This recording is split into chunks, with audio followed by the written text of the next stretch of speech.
suspended Cameroon striker Samuel Eto'o Ofils released a statement last Friday on his official website saying he is extremely outraged by the work of some media houses that, according to the press release, want to tarnish his image.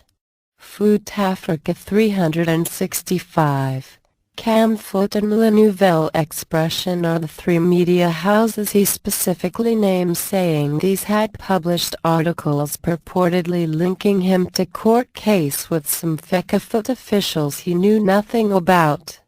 The former captain of the Indomitable Lions made it clear that he would not continue to tolerate such attacks on his personality.